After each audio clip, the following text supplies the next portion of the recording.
Hi everyone, I'm Sparsh and today I'm going to present you a data set and how we will be using that data set to draw a visualization for fluctuation in wholesale diesel prices.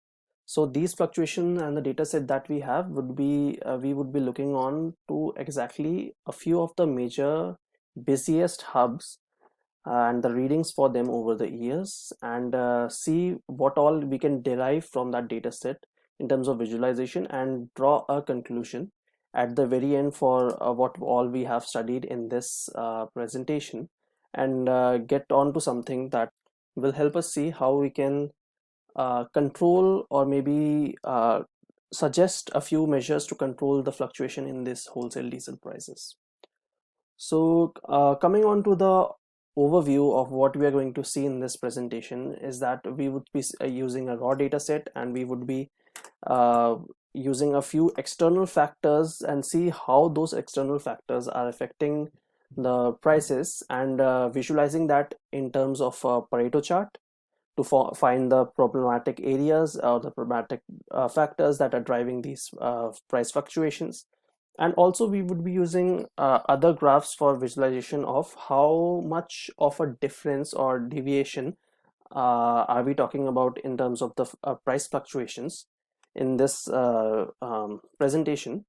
So we would be using other graphs for the second half of the presentation as well and drawing a conclusion at the very end of it. So going on to the data set. So this is the data set that we are using. It has a column for dates, which have readings for a lot of years, and we have the first busiest hub that we were talking about. It's Toronto Wholesale Day, and another one that we have is the New York Harbor Spot. And then we have a third column which talks about the price difference on any particular given day between these two hubs. What is the price difference between these two? It has a reading for that as well. And similarly, we have another hub that is Thunder Bay Wholesale Edmond Spot, and last column would be for the price difference between these two, the diesel prices difference between these two. We have a column for that as well. So this is our data set that spans from year 2019 to 2021 and talks about how the fuel prices are changing on these major hubs, and we would be placing this data set over two major graphs that we would be using in our presentation. One is the Pareto chart and other are visual histograms. So let's move on to the first one. So in terms of Pareto chart, so what is a Pareto chart? It is a visual representation of the problematic areas that are affecting our data set or the subject that we are talking about.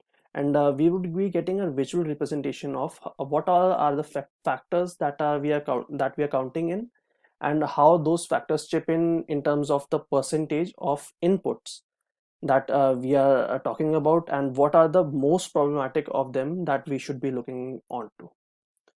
So this is the code that we would be seeing in our Jupyter notebook as well. So what this code shows us is that we have 8 factors in total that we are going to use, and readings for them as well, like the number of inputs, various libraries that we are going to use, and how we form a data set from that.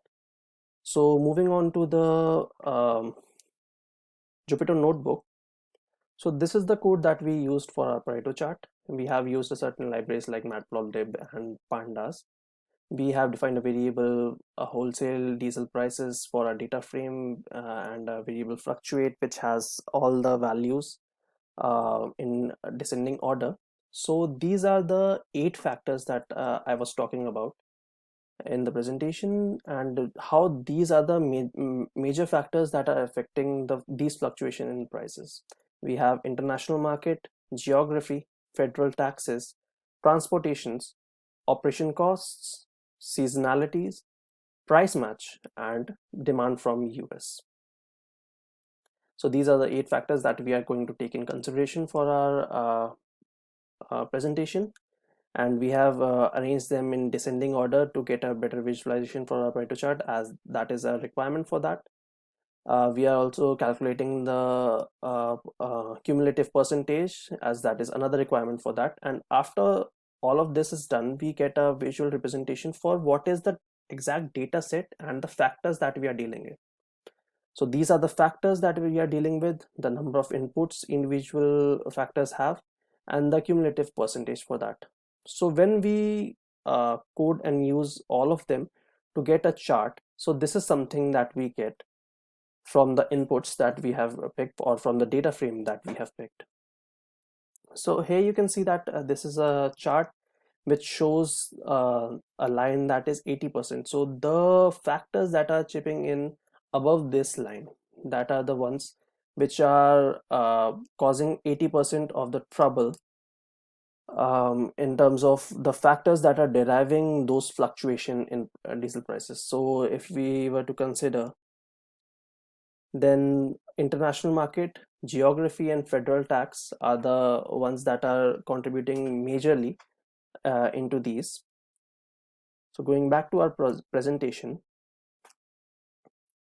here's the Pareto chart that we were talking about, the 80% lining that shows us what are the factors that are contributing to the most. The conclusion that we derive from this is that international market, geography, and federal taxes are the ones that are affecting the prices, the fluctuations the most. So these three factors, if we take in the factor for international market, that is something that is out of our hands, and we majorly can't control that. But what we can control is the geography or the federal taxes. Like we can choose location for these hub or petrol pumps that can be near to fuel exports, so they would be geographically favorable to us. And the government can also distribute taxes in a most efficient way, so that the federal taxes are something that won't make the prices dip or rise each and every day to a certain level that causes these abnormal fluctuations to occur. After these three factors have been taken care of, we can move on to the next ones, the majority factors that we can tackle. We can go for the transportation needs and the operation cost, the things that we can control post we have taken care of the ones that are contributing to the 80% of the fluctuations. So this was the representation of our Pareto chart and how we can tackle the factors that are affecting our prices. Now moving on to the second half of our presentation, we would be seeing a visual representation comparison of the fuel prices in terms of fluctuation on the Toronto day hub and the New York harbor spot. These are the two that we are going to use in our presentation, and we are going to compare both of them in terms of histograms and how the graphs for them look like, how we have coded them, and what is the outcome for the direct comparison in terms of prices that we get.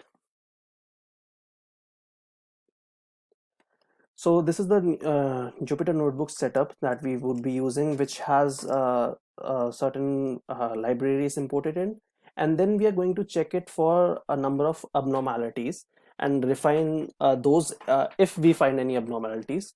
So when we placed it and checked it for the various abnormalities, luckily the data set that we had put in prices variable, this gave us the exact data set that we were talking about.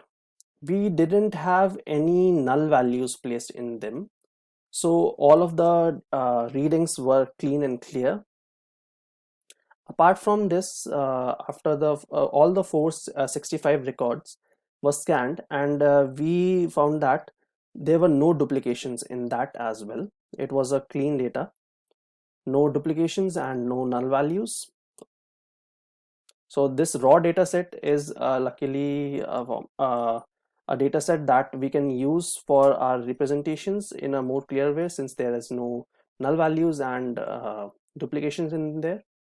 So the first thing that we did was create a histogram for the column for Day of Toronto, the prices for Day of Toronto.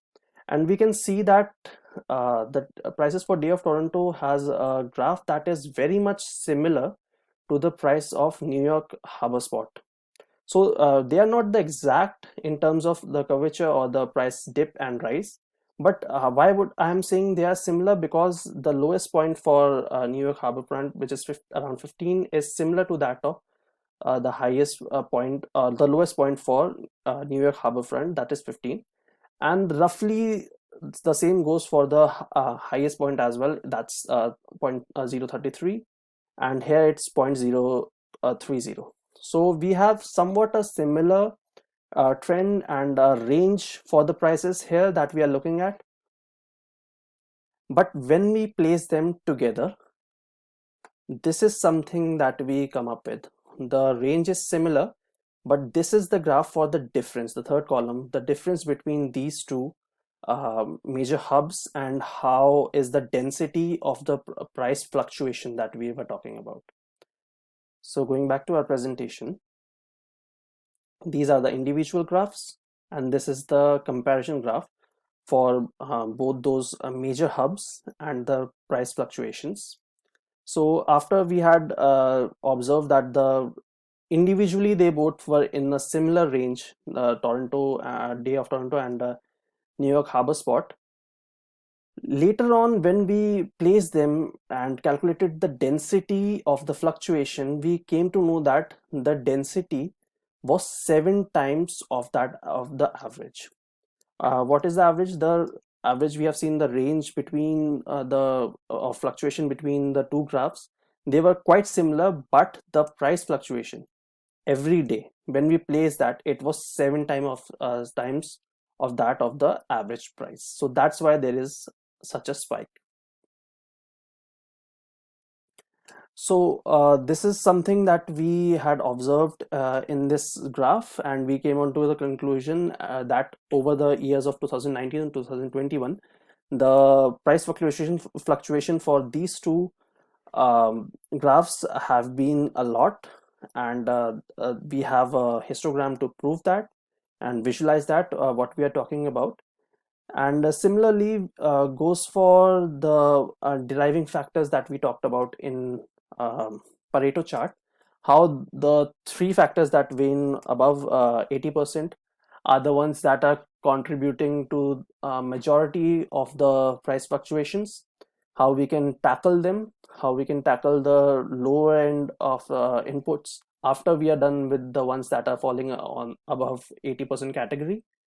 And we have also seen a visual representation in terms of a histogram to compare the data set input of two major hubs that we were talking about, and how exactly on the same day the price difference between the two and the fluctuation in prices on the very next day of the observation that we were talking about is so much so that it has been 7 times above the average that we look upon the density of the fluctuation of prices over the span of 2019 to 2021.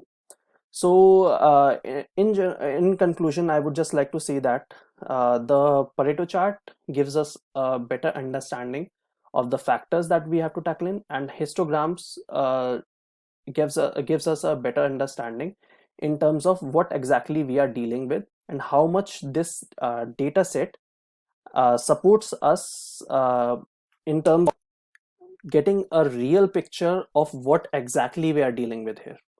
So the fluctuation is something that we have to look on to